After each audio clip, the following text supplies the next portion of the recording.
संस्थान इंदौर ऐसे प्रशासनिक सेवकों को तैयार करने के लिए प्रतिबद्ध है जो विश्व गुरु भारत का नेतृत्व कर सके। विश्व गुरु भारत का अभिप्राय क्या है? एक ऐसा भारत जो सम्राट विक्रम का भारत, कैसा भारत जो राजा भोज का भारत हो, एक ऐसा भारत जो कृष्णदेव राय का भारत हो। ऐसे भारत का नेतृत्व करने के लिए प्रशासनिक सेवकों की आवश्यकता है और ऐसे प्रशासनिक सेवक तैयार करने के लिए वाग्देवी संस्थान प्रतिबद्ध है। जी हाँ, IAS की जो प्रिपरेशन कर रहे हैं, जो तैयारी करने वाले बच्चे हैं, उनमें हमारी संस्कृति हो, हमारे संस्कार हो, हमारी परंपराएं हो, हमारी मान्यताएं हो, उन सब के लिए आप वाग्देवी संस्थान आइए। जय श्री राम।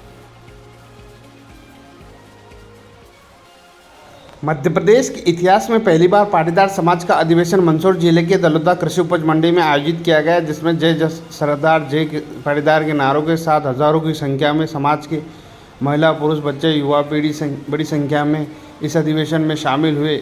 इस कार्यक्रम में रक्तदान शिविर का आयोजन भी किया गया, जिसमें 400 यूनिट रक्तदान समाज के लोगों द्वारा किया गया। कार्यक्रम की शुरुआत कन्या पूजन से हुई। उसके बाद एक के बाद एक अतिथियों व समाज के प्रबुद्ध जनों ने अपनी ओजस्वी वाणी से उद्बोधन दिए। साथ ही समाज द्वारा अलग अलग मांगों को लेकर 5 ज्ञापन सौंपे गए। पूर्व कैबिनेट मंत्री व विधायक कमलेश्वर पटेल ने अपने उद्बोधन के दौरान कर्ज माफी पर जैसे ही बोले तो समाज के लोगों ने उन्हें रोक दिया। फिर उन्होंने सरदार वल्लभ भाई पटेल के जीवन पर प्रकाश डालते हुए अपने उद्बोधन समाप्त किए। इस दौरान उन्होंने 5 से 7 बार माफ़ी भी मांगी। अन्य लोगों ने भी पुलिस प्रशासन पर गंभीर आरोप लगाए हैं। कौन क्या बोला, आइए आपको आर्थिक रूप से मजबूत होने पर समाज का विकास नहीं माना जाता। जब तक हमारी आने वाली पीढ़ी बालक बालिकाओं में संस्कारों का निवेश नहीं होगा, तब तक पाटीदार समाज का विकास नहीं हो सकता। मित्रों, हमें ये चिंता करनी होगी।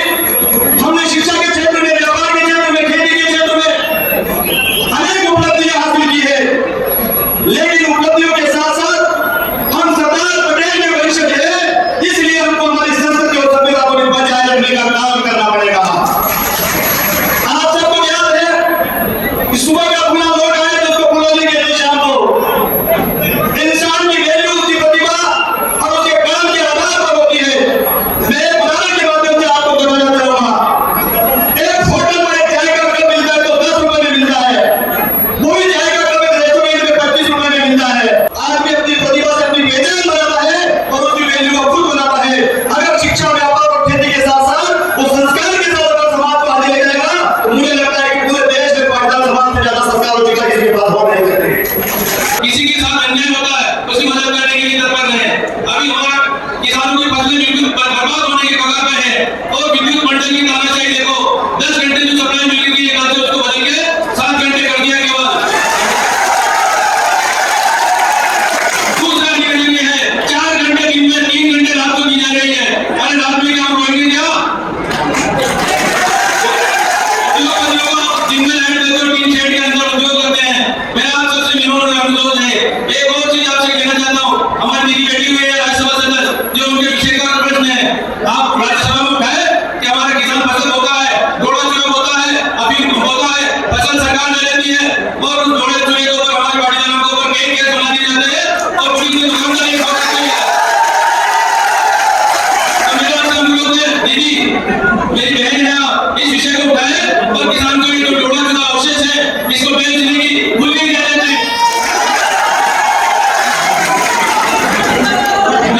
मैं आपसे क्षमा चाहता हूँ, आज इतनी बड़ी तादाद में हमारा समाज इकट्ठा हुआ है। 1 मिनट मेरे को 1 मिनट और बोलने का अवसर दें।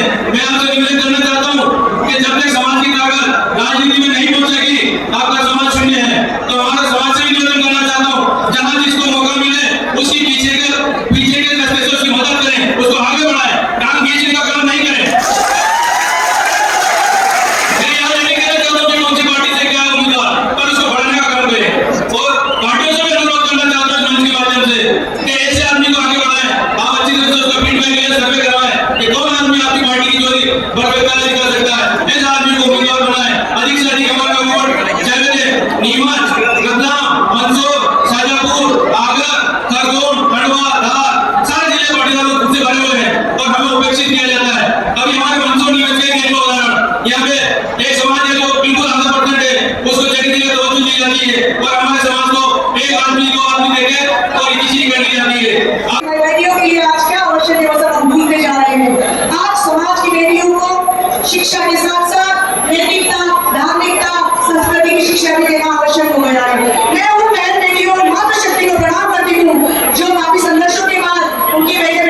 बीच ऐसे ऐसे महापुरुष हमारे बीच है, ऐसे ऐसे महान लोग हैं जिन्होंने अपने जीवन में सब कुछ अपनी मेहनत से हासिल किया है। उनको केवल देख के उनका अनुसरण यदि हम कर लेंगे तो आप मानना है कि आने वाले का गुजरात में आज नाम चलता है, वैसे ही मध्य प्रदेश की धारा का पूरा विश्व में नाम चलेगा। हमारा युवा बहुत काबिल है, बहुत ताकतवर है, उसको सही दिशा देने की आवश्यकता है, उसको सही और मोड़ने की आवश्यकता है। केवल युवाओं को कोसने से काम नहीं चलेगा।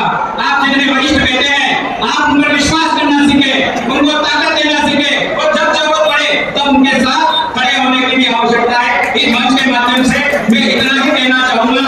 आज पूरी दुनिया में सबसे ज्यादा बिजनेसमैन कोई है तो गुजरात के हैं, और गुजरात के बिजनेसमैन में 70% अगर कोई है तो पाटीदार पटेल है बिजनेस में। हमने जिस क्षेत्र में कदम रख दिया उस क्षेत्र में झंडे गाड़ दिए बंदों। मैं गुजरात चुनाव प्रचार में था, ये आपकी टाइलें आती है, मोरनी की टाइलें। जब मैं वहां गया तो उन्होंने कहा साहब यहाँ 150 टाइल्स बनाने के कारखाने हैं और 150 में से 149 कारखाने पाटीदार समाज के हैं। आप कल्पना करिए, हमें जो ताकत है उस ताकत को हमको समझने की आवश्यकता है, हमारे जुनून को हमको समझने की आवश्यकता है। गुजरात के पाटीदार और मध्य प्रदेश के पाटीदार, राजस्थान के पाटीदार, यूपी के पाटीदार एक ही लाइन में। तो ऐसा क्या हुआ कि पाटीदार आज गुजरात के विकास के इतिहास रच रहा है? मैं अभिमान नहीं करता, अहंकार नहीं करता, लेकिन मैं आपको इस बिंदु पर मेरे खास युवा मित्रों को, आज मैं आ रहा था, बड़े बड़े वार्ड देखा मैंने, पूरे वार्ड में युवा शक्ति है।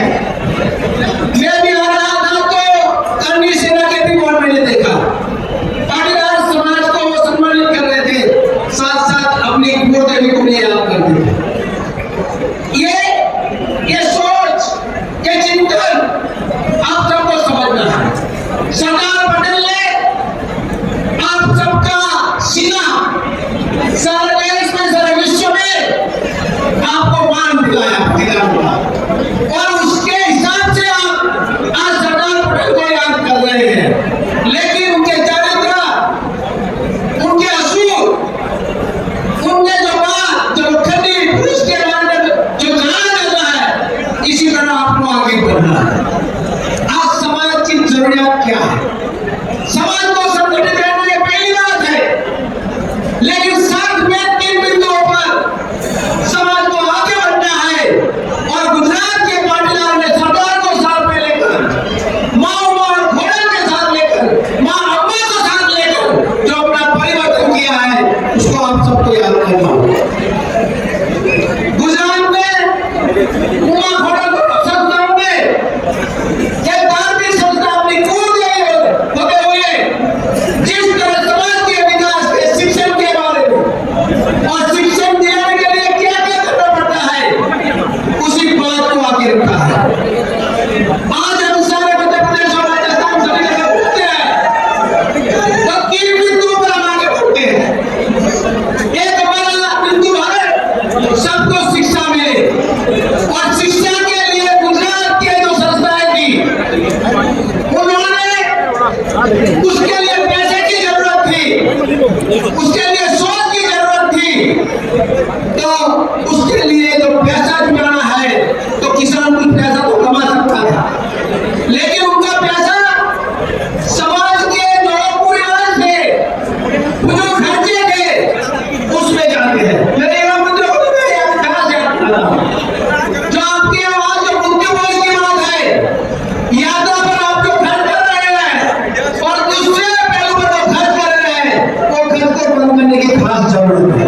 गुजरात में ये खर्चे बंद करें, हमारे गाँव बुद्धि पहुंचती है 25-30 साल पहले, मुझे खर्चा भी होता है, लेकिन हमारी संस्थाओं में, धार्मिक संस्थाओं में समूह शादी के हिसाब से जो यह विजन रखा गया है कि समूह शादी में जुड़ने से जो पैसा बचता है वो पाटीदार के लड़का लड़कियों को उद्योगपति भी बना सकता है, इंजीनियर भी बना सकता है, डॉक्टर भी बना सकता है। इसीलिए आज हम और मेरे युवती को ध्यान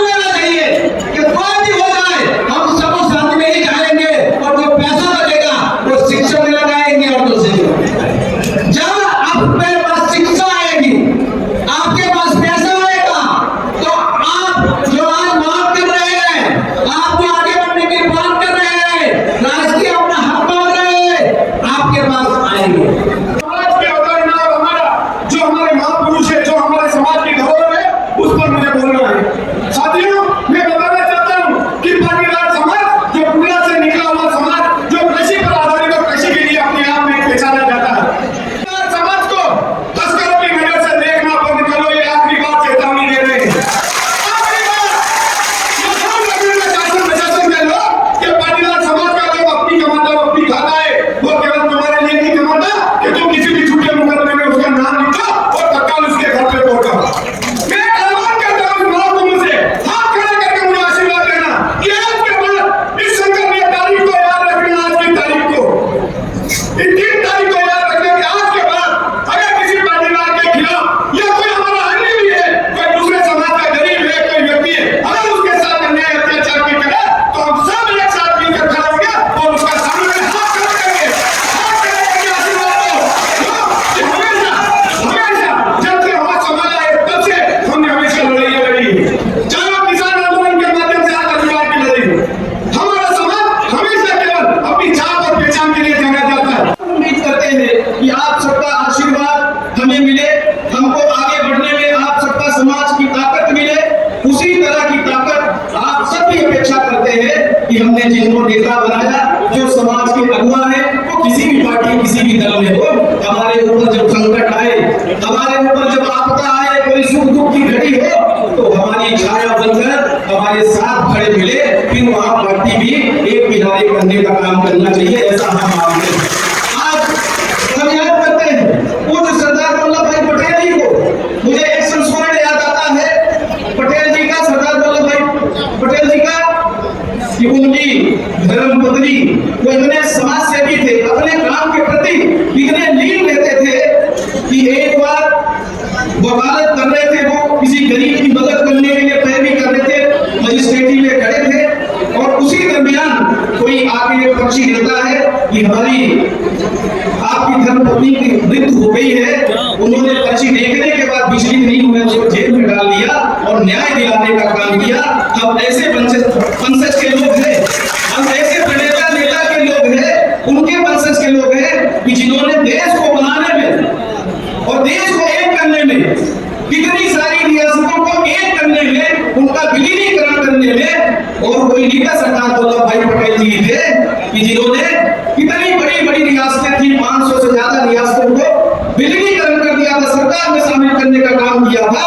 तो हम पाटीदार कुर्मी लोग, पटेल लोग, चाहे अलग अलग हमारी जाति समाज है, पर हम सब अगर अपनी इच्छा बना ले और ये तय कर ले, हम दृढ़ इच्छा शक्ति के लोग हैं, हम मेहनत लोग हैं, हम किसी से भीख नहीं मांगते, हम खुद मेहनत करते हैं, हम खुद कमाते हैं और हम खुद अपना रास्ता तय करते हैं। और जब कभी भी कोई सरकार अगर हमें न्याय नहीं दे, वो कोई भी हो, तो आपने रास्ता दिखाने का पहले भी काम किया है और फिर आपसे निवेदन कर रहे हैं कि आज जिस तरह का आज मध्य प्रदेश में 27% आरक्षण हमारी सरकार बनी थी, ये हमको भी पिछड़ा वर्ग में भी आते हैं, हम खेती किसानी भी करते हैं, हमारा मूल काम यही हमें आरक्षण देने का काम किया। उच्च शिक्षा में, हायर एजुकेशन में आरक्षण यूपीए गवर्नमेंट ने पिछड़ा वर्ग को देने का काम किया, वो चल रहा। पर जो नौकरियों में आरक्षण था वो छीनने का काम भी किसने किया, ये हमें पहचानने की जरूरत है। पंचायतों में जो आरक्षण मिला था 27%, वो छीनने का काम भी हुआ है, इसको भी पहचानने की आवश्यकता है। आज किसानों के साथ यही मंदसौर जिले में 2 लोग थे जो जिनकी हमारे किसान अपनी जायज मांग के लिए आंदोलन करते थे, उनको हम नमन भी करते हैं, जो शहीद हो गए किसानों को न्याय दिलाने के लिए, पर उनको इसी मंदसौर में सरकार ने गोलियों से छलनी करने का भी काम किया था। ये हमें सब याद करने की भी आवश्यकता है। हमारी सरकार थी, किसानों का देश भर में 72,000 करोड़ रुपए देश में किसानों का कर्जा माफ किया था, तो 27 लाख मध्य प्रदेश में किसानों का कर्जा माफ किसान बोले, हम याद हो गए तो इसी मंदसौर जिला में प्राकृतिक आपदा आई थी, मुख्यमंत्री जी आए थे, उस समय कमलनाथ जी थे और यहाँ सिर्फ विजिट करके गए, अधिकारियों ने कहा कि सर्वे कराएंगे, अधिकारियों ने कहा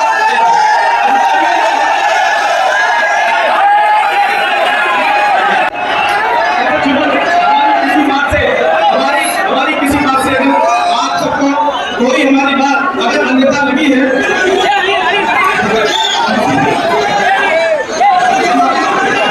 अगर हमारी किसी बात कोई भी बात करने में कोई लगी है, हमारी कोई भी आगेता लगी है सामाजिक सामाजिक हम सामाजिक शिक्षा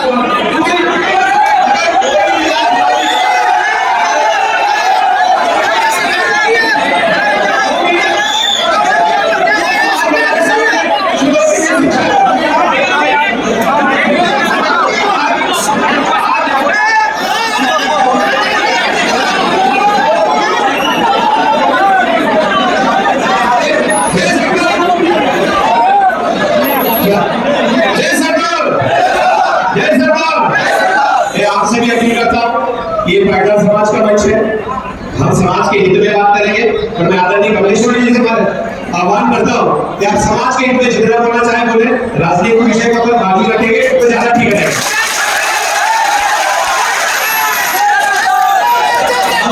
हमारी कोई भी बात हमारे सामाजिक साथियों को किसी भी प्रकार का अगर उनको तकलीफ पहुंची है, उसके लिए हम आप सबसे क्षमा चाहते हैं। हमारा उद्देश्य ऐसा नहीं था कि हम किसी को भी इस तरह की बात करके और हम आपको विनीत करें, पर जो आज देश में हालात है, आज हालात ऐसे हैं, आज हमारी समाज के अंदर शिक्षा की जो स्थिति होनी चाहिए, हमारे नौजवानों को जितना शिक्षा के प्रति जागरूक होना चाहिए, वो कहीं न कहीं आज हम देखते हैं हमारी जो युवा पीढ़ी है, अगर हम सभी समाज के साथ बराबरी से चलना चाहते हैं, अगर हम सभी समाज के साथ हमारी जो माता बहन है, हमारे जो युवा साथी है, आने वाली पीढ़ी है, तो हमें शिक्षा के क्षेत्र में ध्यान देना होगा, हमें व्यवसाय के क्षेत्र में भी ध्यान देना होगा। नहीं करेंगे और हम अगर इसी तरह से पार्टियों के झमेले में फंसे रहेंगे तो हमारा कभी हमें न्याय नहीं मिलेगा। ये बात कह के हमारी बात फिर से बोले, अगर हमारी पास से किसी भी भाई को, किसी बड़े बुजुर्ग को, किसी माता बहन को, क्योंकि हमें सामाजिक संगठन में बात कर रहे हैं, अगर किसी भी प्रकार की बात से ठेस पहुंची है, उसके लिए क्षमा पार्टी है। और सरदार पटेल जी को अगर मानते हैं तो सरदार पटेल जी लड़ते थे, लोगों को न्याय दिलाने के लिए लड़ते थे, समाज के लोगों को तो न्याय दिलाते थे, पूरे देश के लोगों को न्याय दिलाने का काम किया था। वही सरदार पटेल हम सबको बनने की आवश्यकता है। बहुत बहुत धन्यवाद। जय हिंद, जय सरकार। आदर्श बनाया, ऐसे सरदार वल्लभ भाई पटेल के प्रतिनिधि के रूप में ये पाटीदार समाज आज समाज में सेवा का काम कर रहा है, और मुझे लगता है अन्य समाजों के सामने भी एक उदाहरण के रूप में प्रस्तुत है। ऐसे मेरे समाज के सभी वरिष्ठों में बात करके मंच पर ये पाटीदार को अगर पानी मिले तो हृदय ही बड़ा लगा देते हैं। तो ये पाटीदार की बहुत बड़ा एक उदाहरण है कि रमेश भाई ने जीरो से शुरुआत की, लेकिन हिम्मत नहीं हारी, क्योंकि सरदार वल्लभ भाई पटेल के वो शब्द है कि कभी हिम्मत नहीं हारो, सदा सत्य बोलो, और उनके जो अंतिम शब्द थे कि घर की बात घर में रखो। मुझे लगता है उसका सबसे बड़ा हमारे मंच पर बैठे हुए हमारे मंचासीन अतिथि है, मंच पर उपस्थित हमारे पूर्व संगठन के अध्यक्ष आदरणीय शांतिलाल गावी जी, आदरणीय पाटीदार समाज की वो नारी है जिसको बार-बार प्रमाण करे ये दुनिया एक दूषण है, तो नारी उसकी मानी है, वो चुक जाए तो सीता है और अड़ जाए तो चंडी मानी है। सड़कों पर हर जगह पाटीदार समाज की एकता, संगठन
जिला मंदसौर में आयोजित कर एक सर्वसम्मति से प्रस्ताव पास कर यह मांग करता है कि गुजरात सरकार की तर्ज पर हिंदू विवाह अधिनियम में इस प्रकार संशोधन किया जाए कि वयस्क बालक बालिका अपने जीवन साथी का चयन एवं विवाह के समय माता पिता की सहमति को अनिवार्य करें, जो कि उस समय उसके माता पिता की सहमति नहीं होने के कारण उसके माता पिता और परिवारजनों को बहुत परेशान होना पड़ता है। अनेक बार गंभीर घटना होती रहती है एवं परिवारजनों पर दबाव और धोखा भी होता है। अंत अधिनियम के संशोधन कर विवाह के समय माता पिता की सहमति अनिवार्य है। भारत सरकार नई दिल्ली विषय एनडीपीएस की धारा 829 में संशोधन कर जमानती बनाया जाए। महोदय, विनम्र निवेदन है कि पुलिस व नारकोटिक्स विभाग के द्वारा नियम और कानून धारा 829 एनडीपीएस एक्ट का भारी उपयोग किया जाता है, जिससे किसान पाटीदार समाज के लोग कर्ज में डूब जाते हैं एवं समाज का भारी शोषण होता है। इस कारण हम सभी समाज जन से मांग करते हैं कि एनडीपीएस एक्ट की धारा 829 में सभी समाज और वर्गों के लिए संशोधन किया जाए और जमानती बनाया जाए, जिससे किसानों को बेवजह परेशान न होना पड़े। इसके तहत पुलिस द्वारा कभी भी भविष्य में समाजजनों को लूटा न जाए और निर्दोष को बेवजह सजा और परेशान न होना पड़े। इस समय मंदसौर, नीमच, तहसील में अफीम की खेती ज्यादा होती है।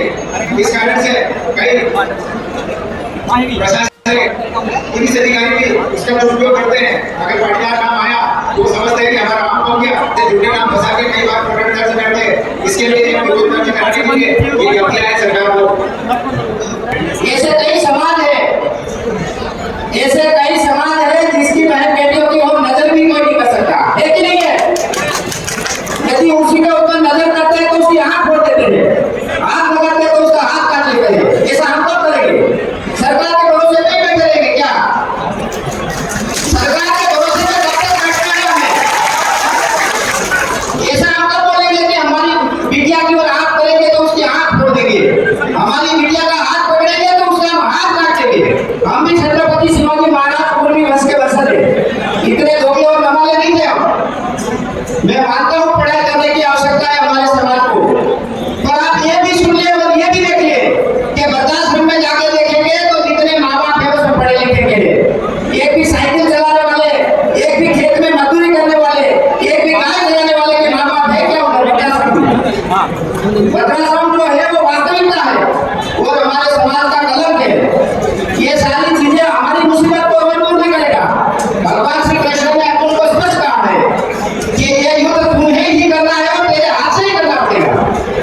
हम आज भी आगे बन के खड़े रहेंगे, हम मांगते रहेंगे किसी के पास, इतने रोजगार होने के बाद भी, इतने धनिक और अग्रसर होने के बाद भी पाटीदार समाज का राजाशाही से लेकर आज तक लोकशाही में बहुत बड़ा योगदान रहा है। हमारे समाज को पटेल कहते थे, वो पटेल को जात नहीं है, पटेल को जात नहीं है, ये कितने लोग जानते हैं? पटेल वो एक पद है और ये पद सदियों से हमारे पास था, आज क्यों छीना जा रहा है? कहीं ना कहीं उसकी जड़ में हम हैं, कहीं ना कहीं उसकी जड़ में हमारी गलतियां हैं। मात्र और मात्र पढ़ाई से ही यदि समाज आगे आ जाता, कोई वृद्धाश्रम क्यों बोले? कोरोना काल में रेमडेसिविर 50-50 हजार के किसने बेचे?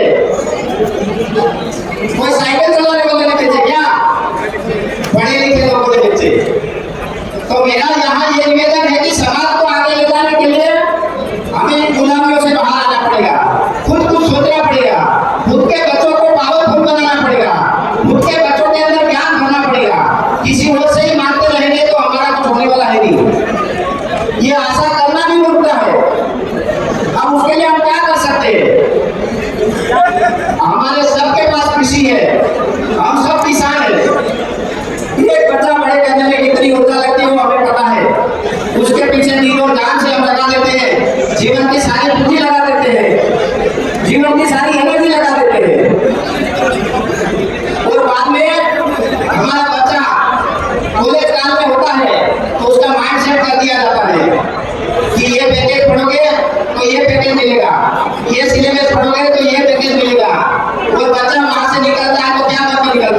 नौकर 10-12 हजार की नौकरी कर ले, इसीलिए हम बच्चे पैदा करते हैं क्या?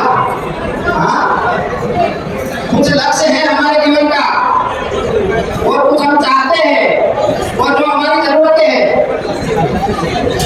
यदि उसी प्रकार की शिक्षा को लेकर के हम अपने बिजनेस, कितने लोगों के पास यहाँ खेती नहीं है, सब किसान है, सब खेती वाले हैं, आज भी यहाँ ऐसी खेती होती है जो बाप दादा से चली आ रही है, उसमें बदलाव की आवश्यकता नहीं होती क्या? हमें सोयाबीन का मैंने देखा, कई लोगों के घर गए थे हम, तो सोयाबीन नहीं लगती है और एकड़ होता है 30 से 35 हजार का, बस इसीलिए हमें हमारे बच्चों को बाहर भेजना पड़ता है, उसका भी खर्चा, तो उसके आदेश में उसके सामने इतनी चीजें ऐसी है कि जो हम लगा के लाखों करोड़ों कमा सकते हैं, पर हमारा ध्यान बदलने की कोशिश हम करते नहीं है। हम सिर्फ जो हमारे बाप में लगाए वही हम लगाएंगे, हमारे पिताजी ने जैसे मंडी में जाके बेचा वैसे ही हम बेचेंगे। बड़ी बड़ी तो नहीं करना चाहिए, हमारे घर में कोई पढ़ा लिखा नहीं है, हम दोनों के सब अनपढ़ हैं, हमारे घर में 120 एम्प्लॉय है, नौकर नहीं कहेंगे हिंदी में, इंग्लिश में उसको क्या कहते हैं? एम्प्लॉय। एक एम्प्लॉय की सैलरी 2.5 लाख रुपया है, कितनी है? 3,500 से लेकर के 2,50,000 रुपया तक का ऑफिशियली फी बेचते हैं और दुनिया के 150 देश में बेचते हैं। ये हम नहीं कर सकते क्या? 60 रुपया किलो गेहूं बेचते हैं, आधे किलो के पैकिंग में। आने वाला भविष्य इन्हीं चीजों का है कि नौकरियां खत्म हो जाएगी, हो रही है। अभी एक ऐसा सॉफ्टवेयर आ रहा है जो कंप्यूटर में लगा दो और आप बोल दो कि खेती पे निबंध लिखना है, पानी पे लिखना है, जमीन पे लिखना है, या तो आप बोल दो कि मेरे जितने पहचान में रमेश भाई है उन सबकी लिस्ट ले आओ। 1 सेकंड में आप बात पूरी नहीं करोगे तब तक वो काम कर देगा। किसी का भी दुनिया में डाटा निकालना 1 सेकंड में निकाल देगा, वो टेक्नोलॉजी आ गई है। अब नौकरी कितने लोगों को मिलेगी? उसके सामने हमारे पास क्या ऑप्शन है? ये पॉलिटिकल लोग हमें नचा रहे हैं, सरकार में बैठे हुए लोग काफी हमें नचा रहे हैं, कब तक हमें नाचना है? उसका विकल्प क्या है? उसका विकल्प मैं बार-बार यह कहूंगा कि अपने बच्चों को डीएसपी बना दो, है ना? सारी समस्या खत्म। अपने बच्चों को कलेक्टर बना दो, सारी समस्या खत्म।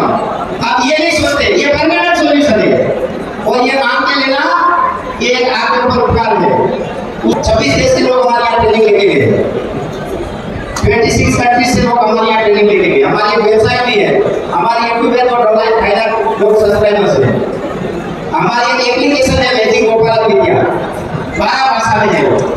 वो हमसे ट्रेनिंग लेके गया, बेरोजगार था, हमने उसको ट्रेनिंग दिया। आपके खेत के पास देसी बबूल है, देसी बबूल के बीज का पाउडर बेचते हैं 3,000 रुपया किलो। शीशम के पेड़ है, उसकी पत्तियों का पाउडर बेचते हैं 5,000 रुपया किलो। जुआर लगाओ, जुआरे का पाउडर बेचते हैं 5,000 रुपया किलो। जौ का पाउडर बेचते हैं 5,000 रुपया किलो। चने को उगा के 14 दिन का करके वो हाई प्रोटीन और कैल्शियम है, उसको बेचते हैं 3,000 रुपया किलो। मेथी इंसुलिन का उपकार है, उसको 14 दिन की करके उगा लो, काट लो, उसका पाउडर बेचते हैं 6,000 रुपया किलो। जामुन के बीज का पाउडर बेचते हैं 5,000 रुपया किलो। लौकी का पाउडर बेचते हैं, गाजर का पाउडर बेचते हैं, चुकंदर का पाउडर बेचते हैं, करेले का पाउडर बेचते हैं। इस प्रकार के 60 प्रकार के पाउडर बेचते हैं और महीने का टर्नओवर उसका 8 लाख रुपया है। ये हम नहीं कर सकते क्या? वो कितनी देर तक हमें खुद के दम पे खड़ा होना पड़ेगा और उसके लिए हमारे मूल सिद्धांत है, हमारे माँ बाप, हमारे दादा दादी, हमारे दस्तावेज है जिसको हम पस्ती की नजर से देखते हैं। इससे बड़ी मूर्खता और क्या हो सकती है? सबसे ज्यादा माँ बाप जुदा देते तो हमारे समाज में देते, ये हमारा कलंक है। शादी के कुछ ही महीनों में बच्चे जुदा हो जाते, ये हमारा कलंक है और ये वास्तविकता बोल रहा हूँ मैं। आप देखो साइकिल चलाने वाले मजदूर परिवार में कोई है ऐसा? सबसे ज्यादा वृद्धाश्रम में माँ बाप हमारे हैं। आपको लगेगा या नहीं लगेगा? अभी मैं भी मेंबर हूँ, अभी हम 200 करोड़ का वृद्धाश्रम गूगल जैसा कर लेना, सदभावना वृद्धाश्रम 200 करोड़ का वृद्धाश्रम राजकोट में बना है, 200 करोड़ का। ये दुर्भाग्य है हमारा, ये दुर्भाग्य है हमारा। हम गाय से करोड़ों रुपया कमा सकते हैं, आपके घर में एक गाय नहीं है, ये दुर्भाग्य है हमारा। कलस्ट्रम होता है ना तो गाय के खीरा, उसको सीम देते हैं और खाते हैं, आप भी खाते हैं ना, घर में खाते हैं। उसके बाद जो बचता है उसको सुखा देते हैं, 2 लाख रुपया किलो बेचते हैं। ये आप नहीं कर सकते क्या? ये हमारी परंपरा का ज्ञान है। इसको हम हाथ मार के हमारे बच्चों को नौकरी देके भेजते हैं। उससे और आगे देखो दुर्भाग्य, हमारे बच्चों को लड़कियां नहीं मिल रही शादी के लिए, वो इधर लड़कियां भाग जा रही है। कहीं ना कहीं मिसमैचिंग है हमारा, ये बात निश्चित है, ये वास्तविकता है। गांव में लड़कों की शादी नहीं होती और हम लोग लड़कों को शहर में भेजते हैं। अकेली लड़कियां रहती है पढ़ने के लिए, माँ बाप खून पसीना एक करके पढ़ाते हैं बच्चों को, बेटों को। अकेली लड़कियों का ही गलती ऐसा मैं नहीं कह रहा। साथ में हमारी जो बहन जी ने कहा कि लड़कों पे लड़के भी अपने ही होते हैं ना, जो लेके भागते हैं वो भी अपने ही होते हैं। तो ये दोनों साइड से देखना पड़ेगा। गाय गांव और खेती से हम दूर होते जा रहे हैं। परिणाम क्या मिलेगा पता है आपको? आप 5-5 करोड़ का, 50-50 करोड़ का एक कंप्यूटर ले लीजिए, कभी कंप्यूटर में खाना नहीं बनेगा, क्योंकि रोटी कंप्यूटर से नहीं आएगी। उसके लिए तो आपको खेती में जाना ही पड़ेगा। कंप्यूटर में कभी लौकी बनेगा, करेला, आलू, सब्जी, बैंगन भी नहीं बनेगा। कितना भी महंगा कंप्यूटर ले लो, कितना भी महंगा इंटरनेट ले लो, दूध घी दही माखन और कभी कंप्यूटर में नहीं बनेगा। उसके लिए तो गाय के पास जाना ही पड़ेगा। जब तक हम इनसे डिस्कनेक्ट हो जाएंगे तो अस्तित्व का विसर्जन हो जाएगा। ये अपना अनुवाद करता है। वास्तव में ठीक आदमी है कि गांव में 100 लड़के लड़कियों की शादी होती है तो उसमें से 95 लड़के लड़की दवाई लेते हैं तब बच्चे पैदा होते हैं। इसका कारण क्या है? हम आगे ही देखते चलेंगे तो पीछे हमारा विसर्जन हो जाएगा। कई परिवार ऐसे उजड़ गए कोरोना में, जिसको एक बच्चे थे चले गए। अब उसकी प्रॉपर्टी बोलते हैं वृद्धाश्रम में देंगे, सद्भावना में देने के लिए काफी लोग आते हैं। तो हम आगे ही देखते हैं और ये विकास नहीं है। जिस प्रकार से हम देखते हैं, हमारे गांव में जाके हम देखते हैं तो 5 बजे के बाद महिलाएं रोड पे बैठ जाती है दरवाजा खोल खोल के। शहर में देखेंगे तो महिलाएं चटा पे बैठ जाती है लाइन में रोड पे। ये संस्कार है क्या हमारा? हम शादियों में अपनी बहन बेटियों को नचाते हैं, ये संस्कार है हमारा क्या? शादियों में दारू पीते हैं। विवाह का मतलब ऋग्वेद क्या कहता है पता है आपको? जीवन का सर्वश्रेष्ठ पवित्र बंधन मतलब शादी। अब उसमें आप कैमरा वाला कहता है ऐसे हम शादी करते हैं, प्री वेडिंग शूटिंग, लड़कियों को लेके चले जाते हैं 4-4 दिन के लिए शादी से पहले। ये वास्तविकता है, ये संस्कार नहीं है, ये पक्षपात संस्कृति है।